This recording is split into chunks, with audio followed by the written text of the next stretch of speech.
Hello everyone and welcome to round 5 of the 2020 FIDE Candidates Tournament. It's basically the battle of wildcards, Kirill Alekseenko versus Maxime Vachier Lagrave, and it's quite the game. It's like they're trying to create an even more complicated game than that of Ding versus Caruana, but we'll see. It's Maxime is the Najdorf, so you know there's going to be that anything can happen on the board. But before we check out the actual game, I would like to invite you to check out a very short video, a 3-minute video from a subscriber from Sao Tome, from Africa. He sent it to me. It basically was supposed to be a part of the subscribers video, but he was late for it. But still, I do want you to see it. He gathered a lot of children and he's teaching them chess, and it's very. I really enjoyed his video. So if you have 3 minutes to spare, do check out that video. It will be the first thing you see in the description below. Just click on the link and only then come back to watch this video. So if you can spare the 3 minutes.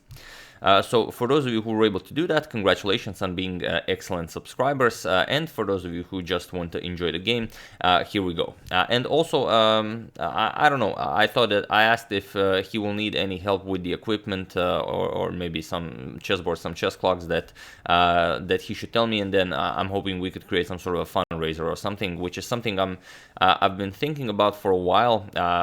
To do for a lot of clubs, and well, especially for children who need it, but so far I haven't had the opportunity to act on that, but maybe this can be our first accomplishment. But we'll see how it goes. So let's return to the game. Kirill Alekseenko versus Maxime Vachier Lagrave, and we do have some nice photos to check from this event. There you have it, the handshake before the game, where Maxime is hoping to get some eye contact action, but Kirill is saying no way, handshake is all you're getting. And here we have a nice photo of Maxime. You can see that off the board he's a very happy fellow, but during the game he's quite serious about what's going on. And also a nice close-up of Alekseenko, just to enjoy that. As you can see, also a wild Nepo appears in the background, checking up what's going on the board, and there's a lot going on the board. So let's check it out. Alekseenko opens with e4, and something that we're all looking forward to whenever someone plays e4 against Maxime, he goes for his Najdorf. So c5, the Sicilian defense is on the board. We have knight to f3, d6, and now d4. We have c captures, knight to f6, knight captures on d4, knight f6, knight to c3, and a6. So the Najdorf is on the board. And here you can play pretty much any move. Bishop e3, bishop e2, bishop c4, h3, g3, f3. So all of these are possible moves, but here we have f3 by Alekseenko. We have e6 by Maxime, bishop to e3, and now b5, preparing to fianchetto the light square bishop. Queen to d2. Now you don't have to worry so much about b4, as your e4 pawn is nicely protected by the f3 pawn. So if this, you can simply go knight f4, maybe solidify with b3, you're gonna get your bishop to c4, and so on. It's playable. Not much here to look for black. So knight b to d7, Maxime continues development. We have a3 and now h5.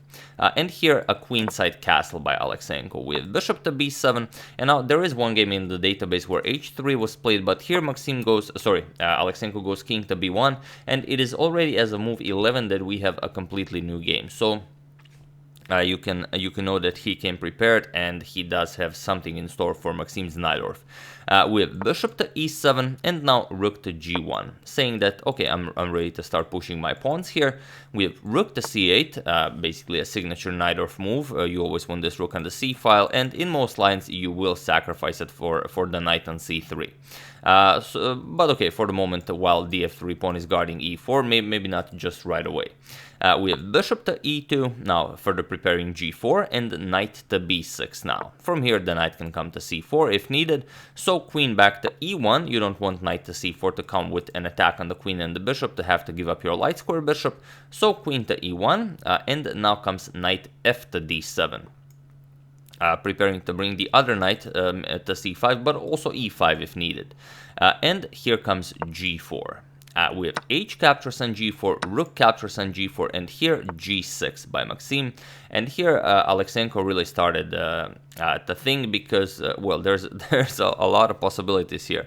As you can see, there are some targets here in black's position. So even feel free to pause the video here and try to figure out how you would continue the game for white in this position while I give you a couple of seconds. So for those of you who sacrificed anything, congratulations on being an excellent player against the Najdorf. And for those of you who just want to enjoy the show, Alekseenko played rook captures on g6 here. But knight captures is also very interesting, so we're just going to check out what happens here. So it seems like the queen is trapped. So of course the knight has to be captured. F captures on e6, rook captures on g6, and now the king's position is pretty much busted, but knight to f8. Attacks the rook and covers the e6 pawn. So rook to g7 and now knight b to d7, going all turtle mode now that you have to defend. Queen to g3 and now comes bishop to f6, attacking the rook, but now bishop to g5. Impossible to capture the rook because you lose the queen. So here you would have a bishop trade, captures, captures, and now black has this very nice defensive resource, rook to h3, saying that, okay, if captures, then captures, and then I'm just up too much material, and you've pretty much lost all of your attackers. So we'd see something like queen g4, queen e7 guarding the pawn here, and it's a really crazy position. If rook captures on d6 to kick away the defender of, well, the attacker of the rook on g5, then you can even capture on h2, and then sort of decide where to go from there. Really crazy, anything can happen, but you know, it was possible. However, Alekseenko decided not to go for knight captures on e6, but rather for rook captures on g6. And it does pack a lot of poison. For example, if you capture here, then knight captures on e6, traps the queen, but only kind of, because here you have bishop to h4, making room for the queen while also attacking the white queen. So here we would again go into a capture fest, knight captures on d8, bishop captures on d1, you would have knight captures on b7, bishop captures on c3, captures on d6 with check, king d8, captures, captures, captures, and now of course captures on h2. And well, the bishop is under attack, you move the bishop, and you go into this endgame where it's two knights and the rook against a rook and two bishops, but white is up 2 pawns. So white would definitely be better here. As it's an open game, 2 bishops against 2 knights, the game is on both sides of the board, plus material advantage, definitely better for white. So of course Maxime doesn't capture the rook. Instead, Maxime goes for a counter blow. Rook captures on c3.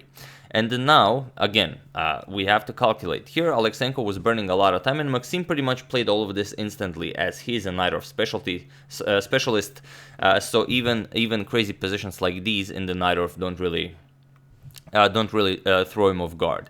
So what's happening here? If you capture the rook, then you get knight to a4. You push back the queen, and after queen b3, now you can capture on g6. And now after knight captures on e6, queen to c8. And here we basically get a draw by repetition. Knight g6 check. Now you cannot go here and allow something like queen to d7, could be very uncomfortable. So you go here, and then we most likely would see a nice draw by repetition here. So instead of this, after rook captures on c3, Alekseenko just continues happily attacking. Knight captures on e6 now, asking Maxime, what do you do now? So again, if you capture here, now it's a bit different. If you capture here, then queen captures on c3, comes with an attack on the rook on h8. And so after e5, defending it, now queen b3, and it's now it's a bit of an uncomfortable position with the queen having access here. You can double up on the g file, you have pressure on d6. It's a really crazy position where only white can be better. So, of course, after knight captures on e6, Maxime just moves the queen to c8, and now puts pressure on c2. It's just amazing how Maxime always does this. He always takes this exchange sacrifice on c3, and he always somehow breaks through on the queen side. So knight to g7 with check first, and now king to f8. King to d8 is also very interesting. However, then if king to d8, then this runs into a forced variation. Bishop captures on b6, knight captures, and now rook captures on d6. Bishop captures on d6, rook captures on d6 with check, and now after king to c7, you have knight to f5, defending the rook while still threatening to capture the rook here.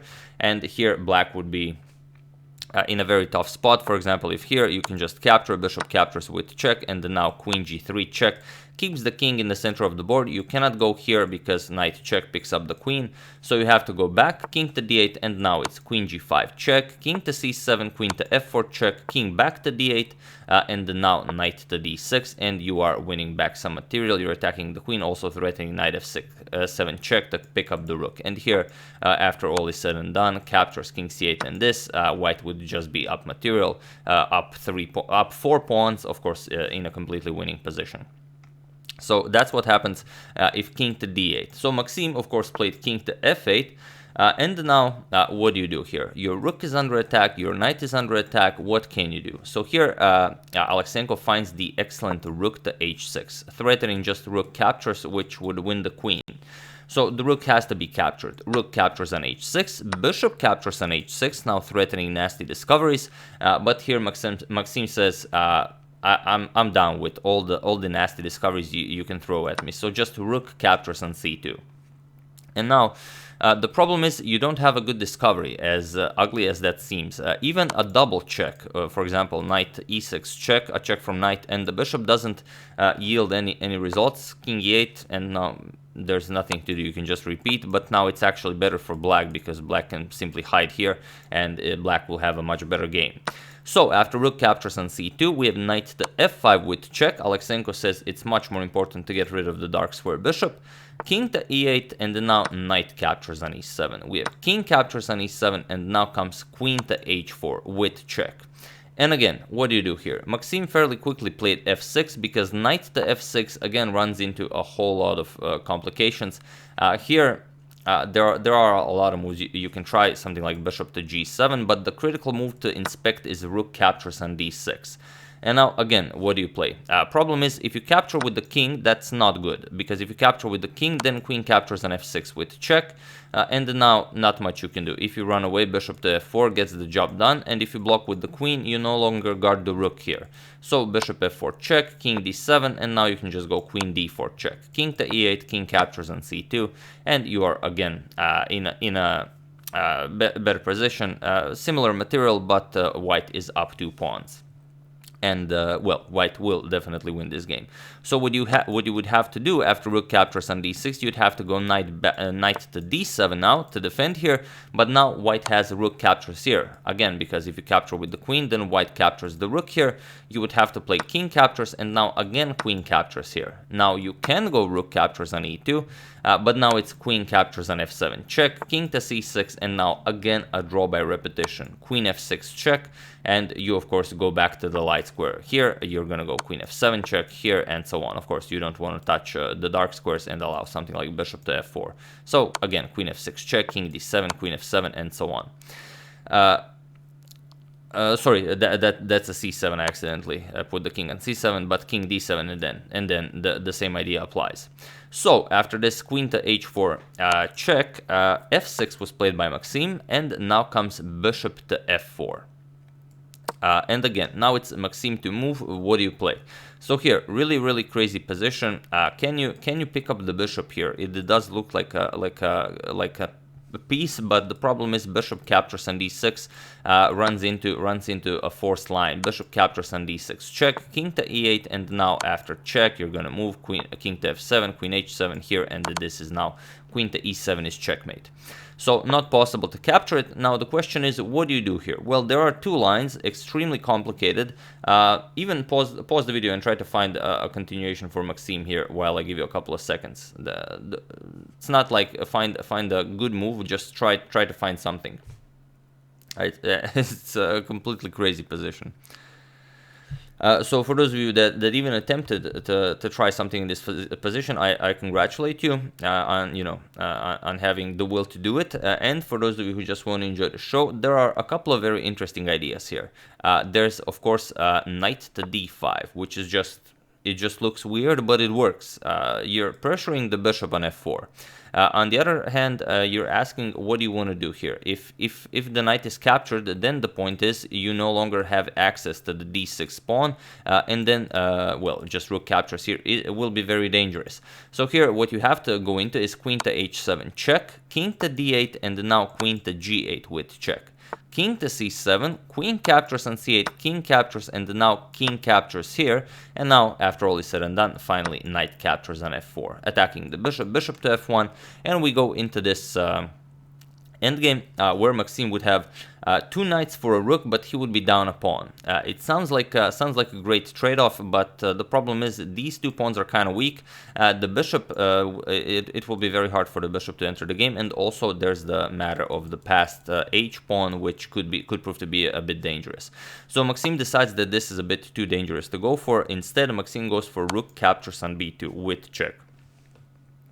We have king captures on b2, knight to a4 with check, and now, of course, you cannot allow queen to c3 or queen to c2 to come with check, so a2 and a1 are off limits. You have to go to b1, and now knight to c3 with check, king to a1, and now you have to pick up the rook as you want to get rid of this threat, so knight captures on d1, and now, again, if you play bishop captures on d1, then you allow queen c3 check, and then we, again, run into a perpetual queen c4 check, king to b2, queen d4 check, and so on. King to c2, defend the bishop.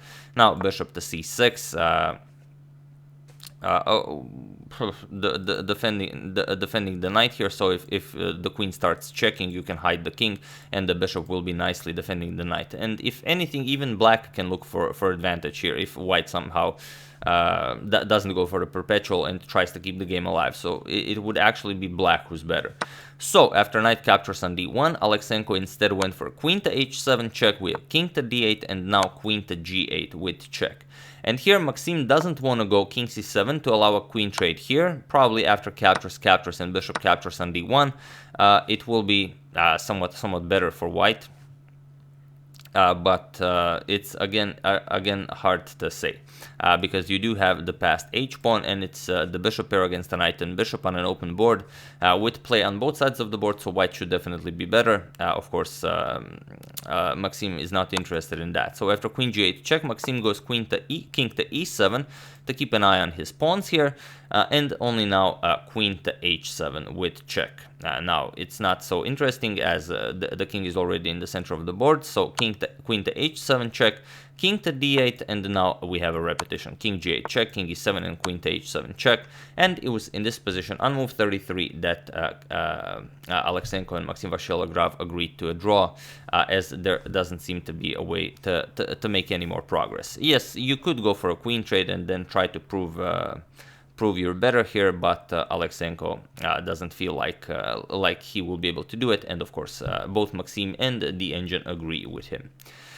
So that's the game. I do hope you enjoyed it, and also I always forget to say, if you want to check out more photos from the FIDE Candidates Tournament, I will put a second link in the description below. It will be a link to the official FIDE Flickr site where you can check out photos by official photographers of the FIDE Candidates Tournament, Leonard Otis and Maria Emelianova. A lot of excellent photos, so do check it out if you're interested in that. And also, if you still haven't, do check out the first link in the description below. Wonderful video by a subscriber. So once again, I do hope you enjoyed it. I would like to thank Alosha Karamazov, Fergal Gaynor, Peter Haslund, Shintian and Leah Lin, and Reporter for your contribution to my channel. Thank you a lot, I really appreciate it. As usual, you can check 2 of my previous videos here. Thank you all for watching, and I will see you soon, continuing the coverage of the candidates. A lot more excellent stuff happened in round 5, so stay tuned. Thank you all, I will see you soon, and have an excellent rest of your Sunday.